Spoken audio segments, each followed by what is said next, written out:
Hey guys, hey everybody, and today's video will be about mounting the 5 kilowatt Deye inverter, which I'm using for as a replacement for my previous EA Sun, as I told you. And the main reason is because it may have a wind turbine input as on its PV. But just before, I've been telling you what kind of preparations do you have to do, but let me do this very quickly. I will give you the link to that video, but first of all, you have to have the circuit breaker for the entry, then the relay. I have it since it's single phase. It's a three-phase system, but I'm using only one phase for Deye. So this is the relay for the inverter input, then the relay for inverter output, and then the circuit breaker for the output as well. For the PV input specifically, you need this kind of protection box where you have fuses, where you have surge protection, and you have a circuit breaker, just like for convenience of use, nothing specific. It should not work automatically. I will be supplying panels there, just you wait. And then like for AC, for the load, so after this circuit breaker, I will have the load going to some kind of my other used circuit breaker, like distribution box inside the garage, because I'm building the off-grid garage here. Yeah, and the main thing, batteries. So I have the battery bank prepared already. So it's 5 original 5 kilowatts each. No, 512 to be honest, like 100 amp hours to be correct. Of course, they have a fuse prepared. They are switched off currently. They have a fuse, so I have all the cables already done because I've been using them before, and I mean this will be all connected here. So and then let's go and check how do we mount this inverter. And my inverter lives in the really next room, in the garage. So I've been showing you actually already, what's inside the box, and I will send you the link to the video. You will see. You can watch it later if you want. So how it's packed, what's everything in there. But I mean, the main stuff here is this kind of mounting plate, and if you will take a closer look, it's symmetrical, so it doesn't matter which side up and down. So yeah, that's what I'm doing, and I will pick the mounting anchor bolts that are in the package, and I will use probably them or maybe different ones because it depends on the wall that you have. I've been explaining you all this already, and this is the very first step to do. And after the mounting bracket plate is safe and secure in its place, I mean, there is a time to mount an inverter. I cannot show you the process because I've got only 2 hands, but yeah, you will just see the final result in a fraction. And once the inverter sits on its place, do not forget to add the security bolt here. It's the bolt like this one. It has a very specific, locker washer, that's it. But just do it. Next step is very easy. You just undo the cover and do all the internal connections. So first of all, you start with the battery, but just make sure that your battery is disconnected somewhere. For example, on the fuse, like I don't have anything connected here. Then you get it AC in, AC. Oh, sorry, that's load. That's great. So you get the grid, you get the load connected. Again, if you need it. If you don't, then you just like skip it. And of course, you have to add the BMS can. So this will be the entry that I will be using. And that's it. But literally, once you supply only plus and minus from the battery and switch them on, it will already start working. You will be able to do some stuff with it. And I wanted to show you one more trick here. So this is very interesting because as you may see clearly, I have got like 2 cables going into, yeah, here they are. And how do I connect them? So literally, like if you are doing it like this way, it's no space. But all you can do is, oh, come on, with one hand, it's not really handy to show you. You connect them like this. And then they attach very firmly, very nicely, very neatly, like side to side, right? You see? And there the place allows to do this because the terminal is really down at the bottom, so there is the space for this thing, and this is really handy. This is really something that helps you with doing this double cable connection. Yeah, go on. And one more clever thing. So once you are inputting your, in my case, BMS cable using this kind of COM, which one is this? I believe it's COM2. Yeah, it's COM2 entry. And having this kind of stuff may make you think that you will probably need to cut the wire and then to crimp it again anyways. But there is a small trick. Let me show it to you. So once you detach this kind of rubber, you should watch whether it's detachable. You see, you will be able to slip your cable through. If you're using probably the smaller COM input, then yes, there might not be this kind of cut, but on bigger ones there is definitely one, and that's what I'm going to do. I'm going to just slip the cable inside, and it will be as easy as I don't know what, but I mean, what could be easier, literally. So that's a trick for you. Okay guys, and I got up to connecting the solar input. So I mean, you need the correct tool to do this, right? This one is a good one.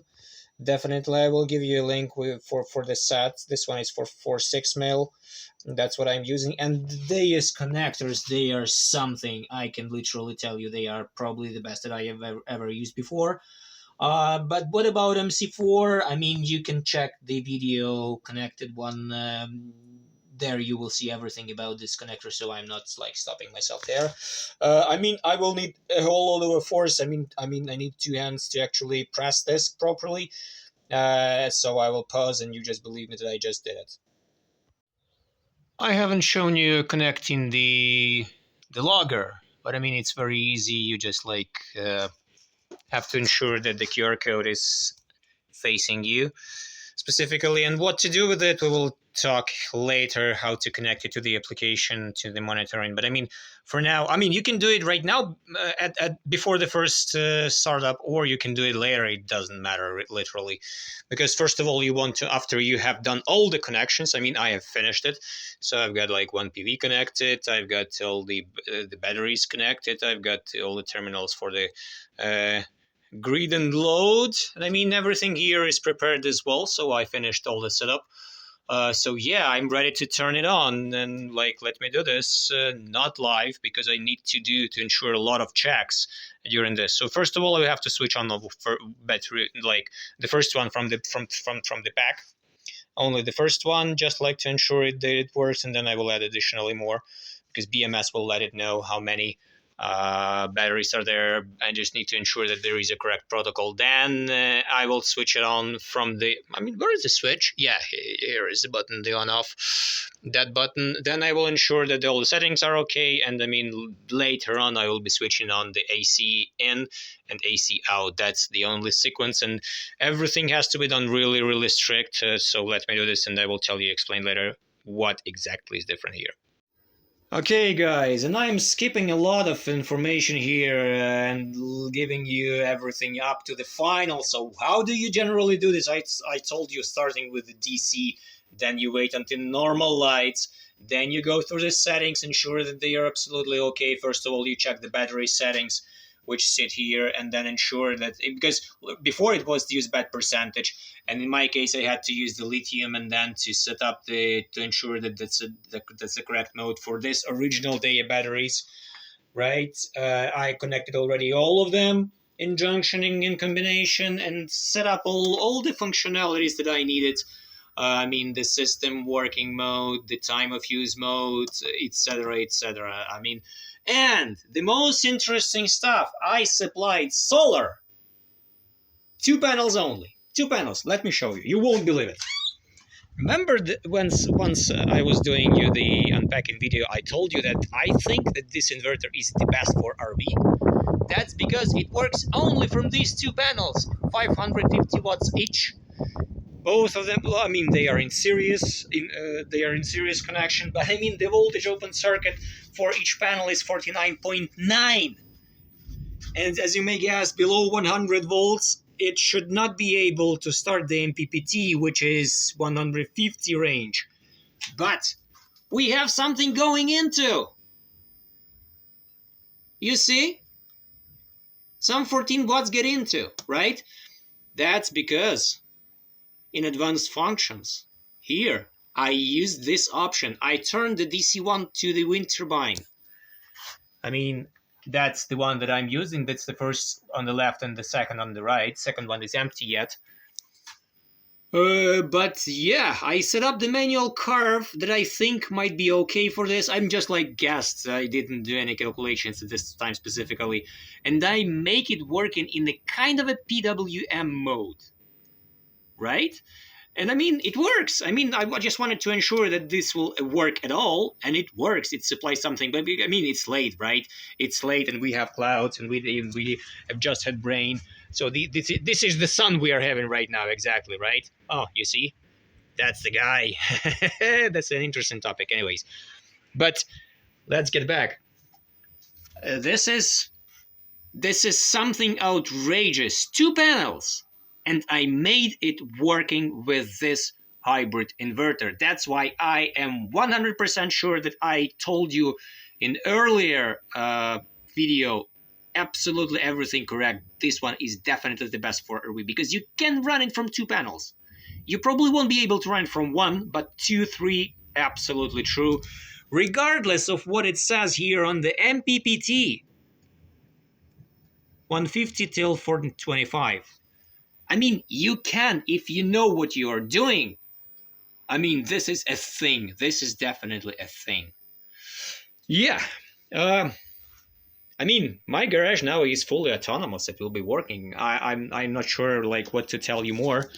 Just like to let you know that, I mean, this thing took some time because I had to do all of these. I had to create it. I have to create the schematics, the wiring, and I have to match it, and I have to make it working because right now it works from GAN port from my main system. I mean, this is ridiculous. It works.